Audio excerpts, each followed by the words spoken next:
Datuk menghadapi peristiwa itu dengan tenang dan ular terus menghampirinya. Datuk cabut golok perak di pinggang. Kalau kau berniat baik kau lalu, kalau niatmu buruk kau berhenti. Sebab sahaja Datuk mengakhiri cakapnya itu ular sudah pun berada di depannya. Ular pun panggung kepala. Bagaikan kilat Datuk mencantas kepala ular. Badan ular terus dikerat 3. Jatuh ke dalam perut sungai satu-satu. Barulah puas hati Datuk. Malam bertambah dingin. Daun-daun pokok di kiri kanan jalan bergerak-gerak diterjang oleh angin. Bunyi suara burung hantu bersahut-sahutan. Diselang-seli dengan raungan anjing yang mendayu-dayu. Datuk merenung ke dalam sungai. Datuk lihat air sungai yang mengalir tenang itu bergolak dan berombak. Datuk pasti di tempat air yang beralun dan berombak itulah bangkai ular yang dipotongnya jatuh. Makin lama, makin kuat alun dan gelombang air sungai itu bersama dengan bunyi yang hebat. Datuk terdengar bagaikan ada orang mandi di situ. Datuk termenung. Belum pernah dia berhadapan dengan hal-hal begitu. Mata Datuk terus juga merenung pada air sungai yang beralun dan berbunyi dengan teliti. Datuk berdebat juga. Terniat dalam hatinya mahu meninggalkan tempat tersebut. Niat itu mati dengan sendirinya bila timbul desakan dalam hatinya untuk mengetahui apakah benda dalam perut sungai. Dalam suasana agak kelam kabut itu, Datuk terpandang air sungai mula melimpah ke tebing. Di tengah-tengah sungai itu timbul satu lembaga besar hitam, badannya sebesar kerbau jantan. Lembaga itu terus timbul. Setiap kali lembaga itu bergerak, air terus bergelombang merembuh pokok-pokok keladi di tebing sungai. Semuanya tumbang. Macam selalu, bila berhadapan dengan perkara-perkara yang aneh, Datuk akan membaca ayat suci Al-Quran. Kali ini Datuk membaca ayat kursi dengan khusyuk. Semasa dia membaca ayat-ayat itu, lembaga di dalam sungai terus mengamuk dan bertempik, bagaikan suara gajah. Datuk tidak peduli. Dia terus membaca.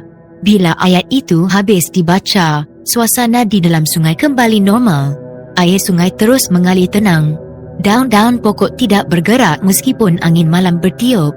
Syaitan, kata Datuk sambil meninggalkan tempat tersebut. Datuk terus mendapatkan anak buahnya.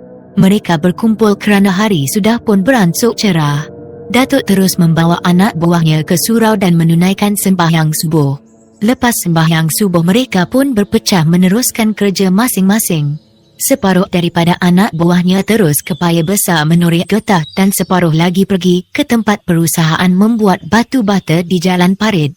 Banyak juga anak buah Datuk yang menjadi buruh di syarikat perusahaan itu. Datuk tidak pula menceritakan apa yang dialaminya pada orang-orang kampung. Walaupun begitu, ada juga orang kampung yang mengalami peristiwa seperti yang Datuk alami itu bila berjalan malam di jambatan besi tersebut. Jambatan besi itu masih ada lagi hingga sekarang, terletak di antara kampung Pulau Kabung dengan kampung Mandi Upeh. Tapi peristiwa ganjil seperti yang dialami oleh Datuk itu tidak berlaku lagi.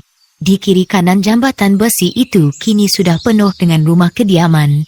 Kadang-kadang jambatan itu menjadi tempat persinggahan anak muda pada setiap malam selepas mereka menonton wayang di Pekan Setiawan, air tawar atau buas.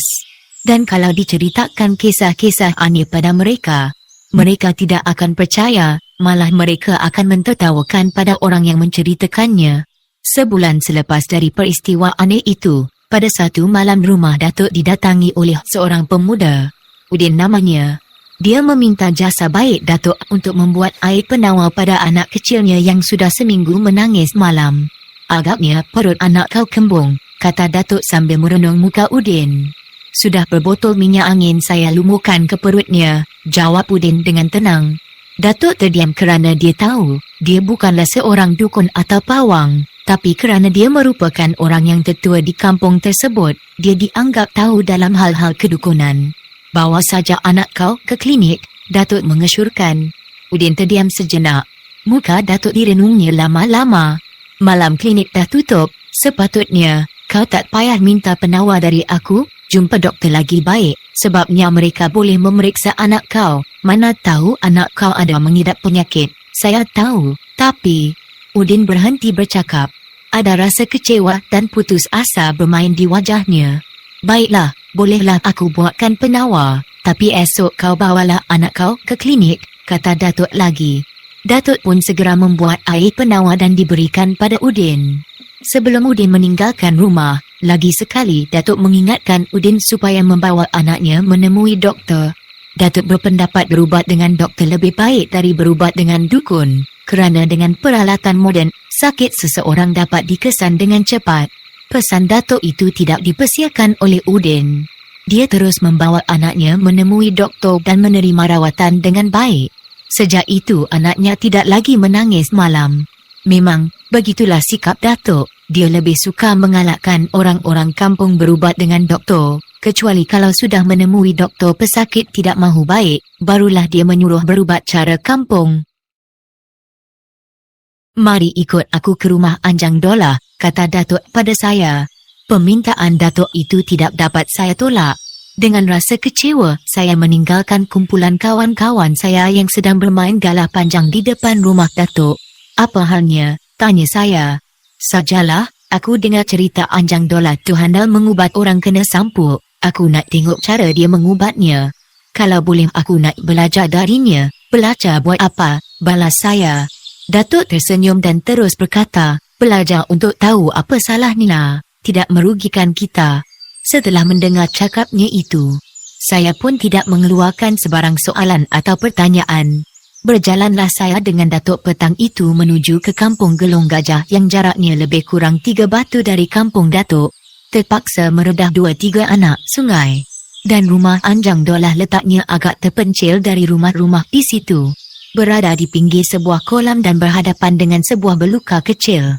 Lebih kurang pukul 4 petang, sampailah saya dan Datuk ke rumah Anjang Dolah.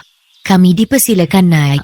Datuk terus menyatakan bahawa kedatangannya adalah untuk melihat bagaimana cara dia mengubati orang yang kena sampuk.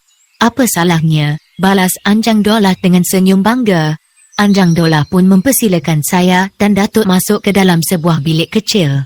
Di dalam bilik itu penuh dengan barang-barang perubatan seperti kemenyan hantu, buah limau, buah kelapa dan tempat membakar kemenyan. Di tepi bilik terdapat sebuah katil dengan tilam dan bantal bersarung kain hitam. Bantal dan tilam itu sudah buruk benar. Bila saya menghampirinya, hidung saya tidak tertahan mencium bau hapap dari bantal dan tilam. Bila saya mahu membuka kain tilam yang menutup katil itu, saya ditahan oleh Anjang Dolah. "Jangan!" suara Anjang Dolah keras. Saya duduk kembali. Hati saya ingin tahu, siapakah gerangan yang tidur di situ. Saya yakin ada orang yang tidur di atas katil, kerana bila saya perhatikan kain hitam itu bagaikan bergerak-gerak mengikuti tarikan nafas manusia. "Siapa yang baring tu?" Datuk pula bertanya. Anjang Dolah merenung muka Datuk. Saya mula resah tidak menentu. Sahabat saya, orang suruhan saya, boleh disuruh keluar waktu malam dan balik pagi, Anjang Dolah memperjelaskan pada Datuk. Saya dan Datuk pun angguk kepala. "Dia tidur agaknya?" tanya saya lagi. "Dia tak tidur," sahut Anjang Dolah. "Kalau tak tidur kenapa tak bangunkan?" tingkau Datuk. "Dia malu tengok orang," itulah jawapan Anjang Dolah. Jawapan itu sebenarnya tidak memuaskan hati saya, dan saya mahu bertanya lagi. Bila saya mahu membuka mulut, Datuk segera mencuit bahu saya. Fahamlah saya bahawa Datuk tidak mahu saya menyoal lebih lanjut tentang apa yang berada di atas katil. Anjang Dolah meninggalkan kami di dalam bilik. Ada orang datang ke rumahnya. Sepeninggalan Anjang Dolah itu, bulu roma saya mula berdiri. Rasa takut datang dalam hati saya. Kalaulah tidak ada Datuk di samping, pasti tempat itu saya tinggalkan. Anjang Dolah datang, dia minta kami duduk di ruang tengah. Di ruang tengah itu terdapat seorang perempuan muda duduk bersila di atas lantai. Perempuan muda itu datang ke rumah Anjang Dolah kerana mahu meminta tolong mengubati adiknya yang menjerit dan meraung tidak tentu arah macam orang gila. "Adik saya kena buatan orang Pak Anjang," kata perempuan itu dengan muka agak muram. "Dia terpaksa diikat dengan tali di tiang rumah," tambah perempuan itu lagi. Anjang Dolah menggigit bibir dan terus melagakan gigi atas dengan gigi bawah beberapa kali. Tanpa bercakap sepatah, Anjang Dolah terus ke dapur. Datang semula ke ruang tengah dengan mangkuk putih yang penuh berisi air. "Mari masuk ke dalam bilik saya," Anjang Dolah menjemput perempuan, Datuk dan saya. Kami pun masuk ke dalam biliknya. Anjang Dolah bersila di depan katil. Matanya merenung air dalam mangkuk putih sambil mulutnya membaca sesuatu. Entah apa yang dibacanya, saya pun tidak tahu. Dia menoleh ke belakang merenung. Perempuan muda seraya berkata, "Kau balik dulu." Bila perempuan itu sampai dekat muka pintu, Anjang Dolah memanggilnya kembali dan menyuruh perempuan itu duduk di depannya. Perempuan itu akur dengan perintahnya itu. Anjang Dolah terus membaca sesuatu. Lebih kurang 10 minit Anjang Dolah berbuat begitu. Mukanya bertukar menjadi hitam. Matanya jadi hijau berkilau. Separuh anggota badannya menggeletar macam orang kesejukan. Lama juga Anjang Dolah jadi begitu. Hati saya Tuhan saja yang tahu betapa takutnya saya ketika itu. Bila wajahnya berubah dalam keadaan biasa, barulah Anjang Dolah bersuara, tapi suaranya bertukar menjadi parau. "Siapa nama adik kau?" tanya Anjang Dolah pada perempuan itu. "Aisyah." "Berapa umurnya?" 19 tahun. "Siapa nama ibunya?" "Hamidah." Selesai sahaja Anjang Dolah menyoal dan menerima jawapan dari perempuan itu. Dia segera bangun dan terus rapat ke katil. Berdiri di situ agak lama juga sambil tangan kanannya memegang pangkal dagunya. "Hai sahabatku yang setia, pergilah engkau ke tempat asalmu, ambillah sehelai rambut perempuan mati beranak," kata Anjang Dolah. Kain hitam mula bergerak. Datuk duduk dengan tenang. "Saya merasakan mahu buang air kecil, terasa mahu buang air besar. Saya jadi serba salah. Rasa mahu buang air kecil dan air besar itu hilang juga. Bila saya terfikir kalau masa buang air kecil atau buang air besar, kain hitam itu akan datang pada saya." "Buruk padanya." "Pergilah sahabatku," ulang Anjang Dolah.